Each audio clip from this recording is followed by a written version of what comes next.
جھوٹے یا سچے گواہ مجھے تو نہیں سمجھ آ رہی کہ یہ کہاں سے آئے ہیں کہ عورت کے ساتھ اتنا وہ یعنی پرسنل ہے کہ ان کو پتہ ہے کہ عورت کی جو ہے وہ مینسز کب ختم ہو رہے ہیں کب شروع ہو رہے ہیں، تو وہ گواہ گزر گئے. بڑے افسوس کی بات ہے، ان لاجیکل جو ہے وہ باتیں ہوئی ہیں. لیکن بہرحال میں یہ عرض کرنا چاہ رہا ہوں کہ یہ جو کچھ ہوا ہے یہ اس کا شرعی تقاضا یہ تھا کہ اگر جج صاحب کو یہ پتا تھا کہ یہ جو ہے وہ عدت میں نکاح ہوا ہے تو سب سے پہلا فیصلہ جج کا یہ آنا چاہیے تھا کہ وہ حکم جاری کرتا کہ آج کے بعد جو ہے وہ عمران خان اور بشرا بی بی جو ہے وہ میاں بیوی کی حیثیت میں نہیں رہے ہیں. ان کا یہ السلام علیکم، ویلکم ٹو اندر ولاگ. امید کرتا ہوں آپ تمام آپ خیریت سے ہوں گے. آج تیار ہوئے، ایک ولیمے پہ جانا تھا، اچانک ایک انٹرویو والا آ گیا تو اس کو انٹرویو دینے شروع ہو گئے. منقوہ تھی اور 5 سال 11 ماہ 5 سال 11 یعنی 6 سال آپ کر لیں، تو اسی سے جو ہے وہ اس کی اولاد بھی جو ہے وہ پیدا ہوئی ہے. وہ اس وقت جو بہت ہی نیک تھی، بہت ہی اچھی تھی، لیکن 6 سال گزرنے کے بعد جو وہ یعنی ایسی ہو گئی ہے. تو یہ آپ اندازہ کر سکتے ہیں. سر یہ بھی اس وقت ہوا ہے کہ جب وہ 2 مہینے جیل گزار کے اور 1 ہفتے کے اندر اس کو اسلام آباد آتے ہیں اور پھر یہ فائل ہوتا ہے. مطلب یہ کہ آپ یہ کہنا چاہتے ہیں کہ اس کا جو سافٹ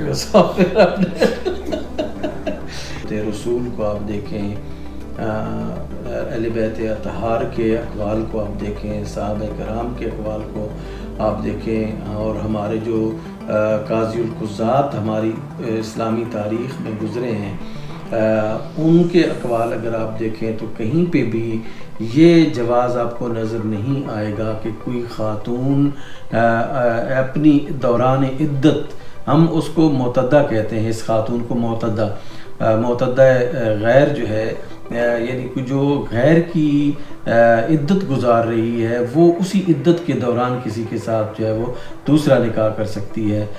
ایک صورت میں یہ نکاح باطل ہے کہ جب اسے پتہ ہو کہ میری عدت چل رہی ہے تو یعنی اس عدت کے دوران وہ اگر نکاح کرتی ہے تو یہ شرعی طور پر، فقہی طور پر تمام فقہا کے نزدیک اس میں تشیع کا اور اس میں جو ہے وہ اہل سنت کا اور غیر مقلدین کا کسی قسم کا کوئی اعتراض نہیں ہے.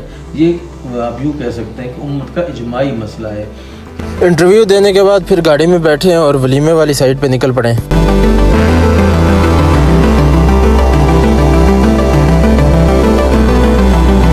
حال میں پہنچے تو کھانا وغیرہ لگ چکا تھا، رش بہت تھا تو کھانا وغیرہ کھایا اور چائے لی اور گاڑی میں آ گیا ہوں.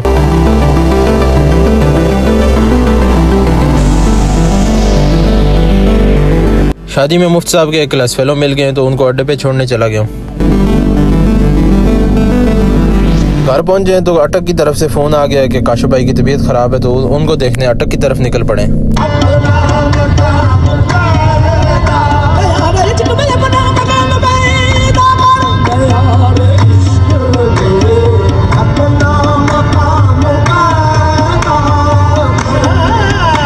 بارشیں کافی زیادہ ہوئی ہیں تو آج کل دھند نہیں ہوتی، موٹر وے کھلی ہوتی ہے، اللہ کا فضل ہے. اٹک پہنچے ایمرجنسی میں تو کاشف بھائی کی طبیعت کافی زیادہ خراب تھی تو پین کلر لے کے تھوڑا آرام کر رہے تھے.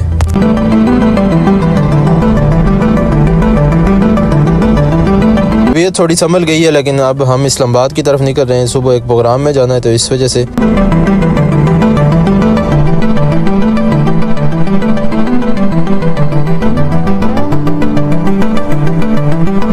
میرا آج کا ولاگ تھا. اگر آپ لوگوں کو پسند آیا تو کائنڈلی سپورٹ لازمی کر دیں. بڑی محنت کر رہا ہوں، بہت شکریہ، بڑی مہربانی آپ سب لوگوں.